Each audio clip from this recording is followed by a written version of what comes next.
All right, welcome back to Problem Solver Politics. I am your host, Cardin Ellis, with Cody the Oracle. Hey, everybody. And I'm really excited about today's podcast. I mean, I've always wanted to do one of those wrecked thumbnails, right? Where just somebody that I disagree with gets absolutely put in their place by a sea of facts and math. And finally it happened. Anti-Yang Anna Kasparian on the Young Turks has been campaigning for Bernie Sanders against Andrew Yang for a really long time. And then finally, actually, with pure positivity, nothing but math and facts, a bunch of gamers actually rebutted the dismissive ideas of the freedom dividend. It was just beautiful. It was absolutely beautiful. We're going to talk about it today. Almost as kind of cool as all the Georgetown kids that came out to see Andrew Yang. Apparently they found out that he was going to be in town and just packed the basketball court that he was going to be in. I mean, what a beautiful day. What a beautiful day for the Yang gang. Cody, just fill our audience in. What's going on? Yeah, so the reason why I wanted to highlight this particular thing, because there's a lot of misinformation out there, but this particular clip I'm going to run from the Young Turks featuring Anna Kasparian and another gentleman who goes by the name of Ben Burgess. They pretty much just go on some of the kind of misconceptions or misunderstandings about the freedom dividend, and then we'll go through kind of how the Yang gang, so to speak, responded. The reason I wanted to highlight this, though, is I'm going to play this clip for 30, 40 seconds, and you'll hear a couple things you hear a lot of the times that people that are more, I don't want to say read up on, people who are just kind of more familiar with what Andrew Yang is actually proposing would say, okay, this isn't 100% true. So I'll play it and you guys can hear exactly the kind of stuff, and then we'll get into the response in a second. We're just going to give people some money and everything's going to be fine. But it's actually not going to be $12,000 a year if you consider the way it's funded. So can you talk about the value-added tax? Yeah, and it's worth underlining that even if it was $12,000 a year, that's an awfully little money to ask people to actually live on, right? Especially if people who are getting disability have to choose between that and their disability checks. That's how we're doing. So yeah, the VAT tax, because it taxes every transaction, then it's. All right, and they keep going. By the way, this has become a new pet peeve of mine. It's like the rest in the RIP in peace. It's the value-added tax now. That's what we call it. The value-added tax. But anyway, the reason I wanted to highlight that, there's a couple things in there. I'm sure a lot of people most people who watch our shows are big fans of Andrew Yang. We're here and they're like, wait a minute. Andrew Yang says repeatedly, no one's supposed to live on $12,000 a year. That's actually not the point of the freedom dividend. It's not what it's there for. It's there for other reasons. One. Two. Hey, can I pause you for 1 second there and just agree with you that it really bothers me that they don't say this. The leftists over there at TYT don't say this about WIC, saying, oh, it's not good to give people $400 in food stamps. How dare you ask somebody to live off of $400 with food stamps? No, it's supplemental food assistance. No, but the other thing is like literally Andrew Yang has said, like, yes, $12,000 is actually one of the things about $1,000 a month. It's actually so low you can't live on it. Which is when people on the right say, well, people just not working, they'll live on the UBI. He says, well, no, you won't, because that's the plan. It's too low to live on. And then people on the left go, well, that's crazy. Why can't you live on it? And he's like, because that's not the plan. So I think a lot of it comes from just fundamentally people having different understandings of exactly what he's trying to achieve. Or how about just not understanding? Well, hold on, because the other thing they mention here, the bigger thing, is they mention the fact they say the freedom dividend wouldn't stack with disability and stuff. A lot of stuff gets passed around a lot. So keep your disability. See, unlike Obama. Hold on. That isn't true. That's what I wanted to say. No, Andrew Yang many times has said you will be given the choice. If you want to stay on all of your programs, you can stay on all your programs, or you can choose. But Social Security and disability would be programs that would not. You have to choose to forfeit. That's the whole point, man. That's what happened. She claimed it's true, and this is what happened on Twitter, which I thought was really interesting. So she posted an article, and actually... You're saying exactly what I'm saying. A gentleman, Joseph Patrick, says, basically kind of just calls her out for the UBI thing. I don't think that's exactly what she's talking about in the article she published. Anyway, he says it doesn't gut the social safety net. It is a social safety net that stacks on top of VA disability, Social Security disability, and Social Security. You need to issue a retraction and interview Yang directly, which she says that is not what his own website says, unfortunately, further on down. Someone actually pulls the website up. It says Social Security retirement benefits stack with UBI. And she says, okay, I get what... Then she moves on. This is what I want to highlight as far as that. So again, you'll notice it's not even exactly what she's talking about. That's not even the best one, though. You got to pull up the better one. Well, no, we're moving through, okay? Okay. My point being, people come out and immediately start pressing her on it, and she issues this really weird statement that his own website doesn't say that, and someone proved it did. And then we see a verified gentleman here basically say that you are now moving the goalposts. Also, the VAT would exclude consumer staples, making it less regressive. Links to an article, and then says also check out the start record in the UBI. Oh, it's interesting who this gentleman is, Tim Fogarty. He's actually a professional Quake player. Yeah. And who was the other guy? The other kid was like a WoW player, right? No, but we'll get to that in a minute, man. Okay. Anyway, the bigger thing I want to highlight, though, is you'll notice this guy doesn't have anything political in his... There's nothing political about this person's Twitter account. The Yang Gang is going to the point. People have nothing to do with politics or even jumping in and saying, like, well, hold on a minute here. What you're saying isn't exactly true, and what we're seeing is something different. Now, she went on to basically say PJ Media is a right-wing outlet, so it actually doesn't matter what they say. Anyway, though, I just wanted to I wanted to highlight the idea that this is what we're seeing online with the Yang Gang a lot. When it's, like I said, it's growing to the point where people who have nothing to do with politics in their handle, they're not political people. They don't have, I'm a big fan of Bernie, a big fan of Yang in their handles. Here's a link to prove that you're not correct. This is what we're actually talking about. And that is what's the most fascinating thing to me. And we're seeing in the one you brought up again, we have another gentleman who, Anna subtweets her own thread, I guess, saying, let me be clear about something. The statement, I will lose respect for you or I will unsubscribe from your channel unless you bow your head in my preferred candidate and avoid critiquing them doesn't persuade me ever. I don't know who said that. Even though that's what she says all the time. Maybe someone said, I don't know. But we have a gentleman who says, I think the reason people are upset is because of how strongly you criticize Yang despite seemingly not fully understanding his policies. That's what upsets a lot of people that support Andrew Yang about the media. They seemingly don't fully understand what they're criticizing. Same way with that other gentleman on the show with her. Same thing. He was doing the same thing. To viewers, it feels like you are just smearing him because you don't like him rather than being unbiased like you normally are. Here's the thing. This gentleman, Conan Liu, professional player professional StarCraft 2 player. Again, what I want to highlight, there's nothing political in this. There's nothing political about these accounts anymore. We're starting to see people that really are, because there is a lot of accounts on Twitter that defend Andrew Yang. In the description, it's like I made my Twitter account. Yeah, Yang Warrior 2024. Yeah, but it's getting to the point where we're just starting to see people that are not politically engaged accounts on Twitter jumping up and saying like, well, hold on a minute. You guys are just like intentionally or unintentionally misrepresenting him. It seems like you're not doing your research. And I think that's what's like, it's not just upsetting your Yang supporters anymore. It's starting to annoy other people now on Twitter who are just like, well, hold on a minute. I know enough about this. But you got to ask the why. Incorrect. You got to ask the why. And it always boils down to the same thing. Okay. And this is what separates the Democrats and the liberals and the progressives that I love, and the Democrats, the leftists, because they're not liberal if they do this, and the progressives, SJWs, that I cannot stand. And it is the blaring fact that she chose her guy. She chose her guy, and now she's just basically trying to... She has an end in mind of disproving any other candidate that stands in the way of Bernie Sanders, and she'll just connect whatever dots and whatever sound bites are necessary along the way to get there. Instead of saying, hey, I have this idea of what would make society better, and I'm willing to adopt whoever's principles along the way to get there, okay?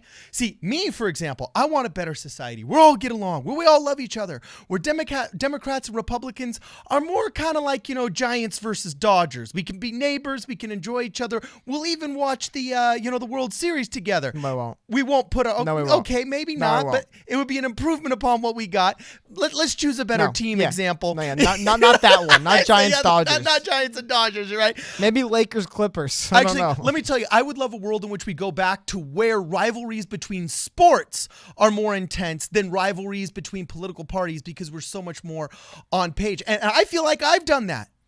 You don't see me out here saying, oh, the Republican's my guy. No, a better society's my guy.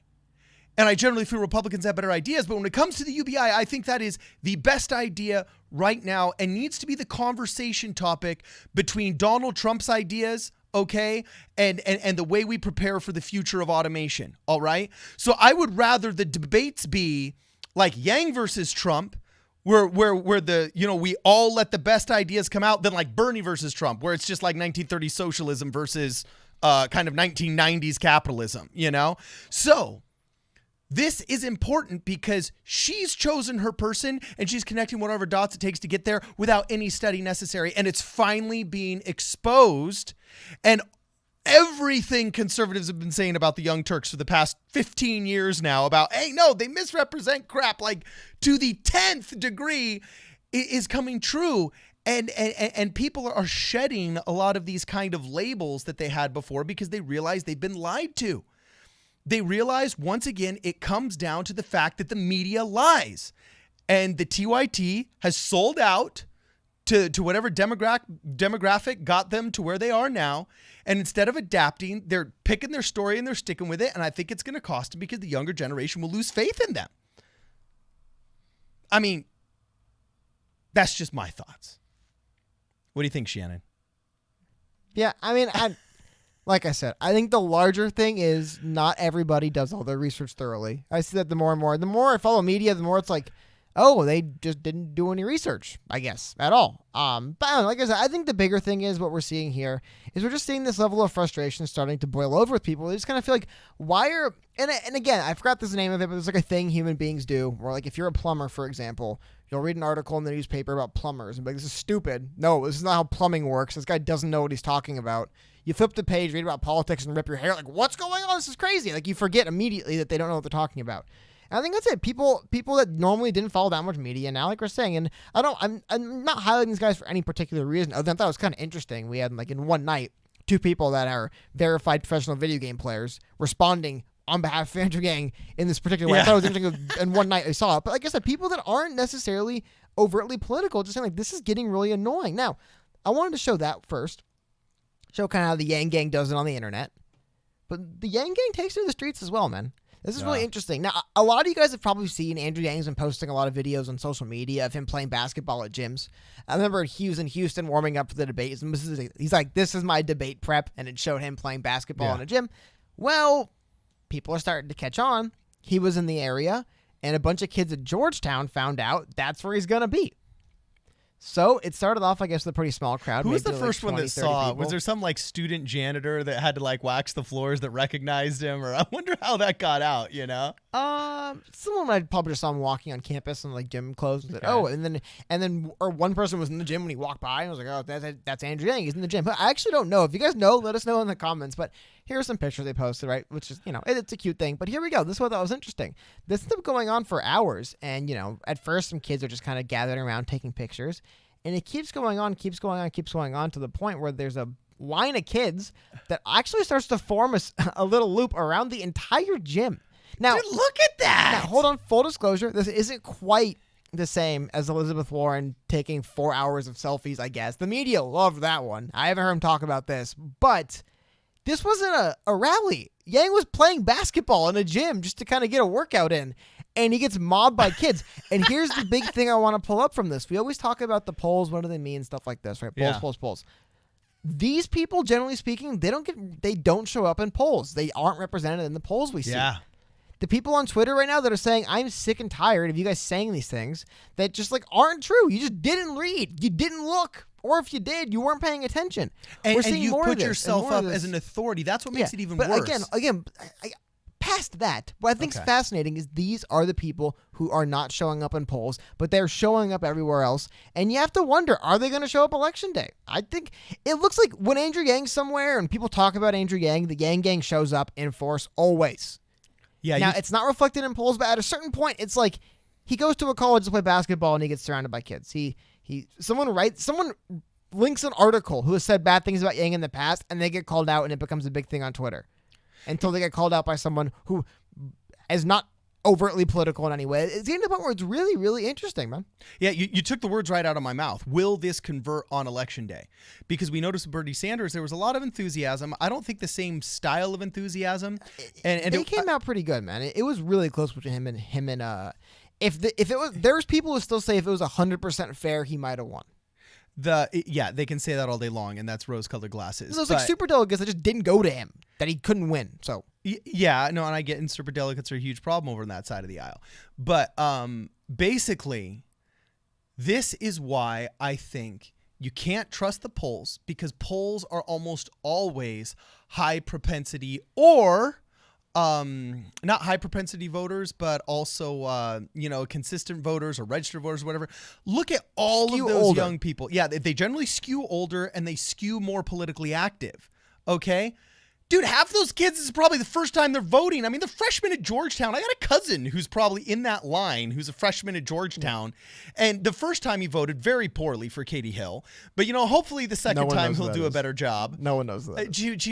She's a member of the squad, a horrendous Democrat. No, she isn't. But, well, she self-proclaims as being there.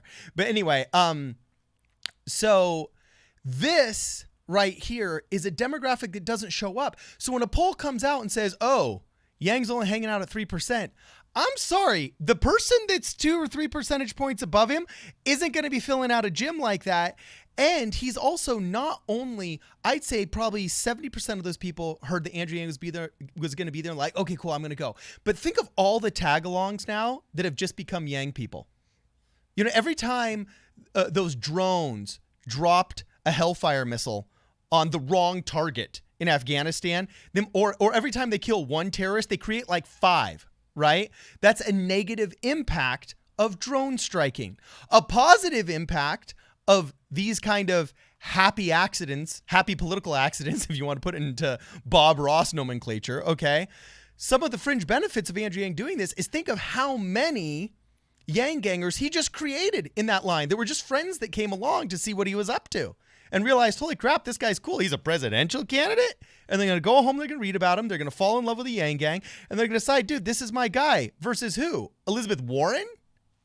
Well, I guess Kamala Harris? In all fairness, Elizabeth Warren had a 4-hour selfie marathon that she did after her rally. Again, it was a rally. But it wasn't her seems randomly inauthentic. showing up at a gym. That's the big difference here. And it seems like an older woman who's trying to be cool instead of an authentically tech guy I have to who give already her, is cool, just being cool. But she gave a rally and then just hung out for 4 hours signing autographs, so to speak. It was nothing Yeah, big, and, but I'm just and saying I give that, credit to her. I'm just saying there is some. Look, I'm not gonna just lie and say there's no movement for her. She's had big rallies, but I'm gonna look at these other candidates. Dude, tell me that you're seeing this happen with Beto O'Rourke. Tell me Beto O'Rourke's warming up at a gym, people swarm him. Tell me when someone says something bad about Kamala Harris online, people come out and force to defend her. The people that would come out would be like Brandon Recor. Why you want to take my guns away, man? Those are the people that are going to show up for Beto O'Rourke.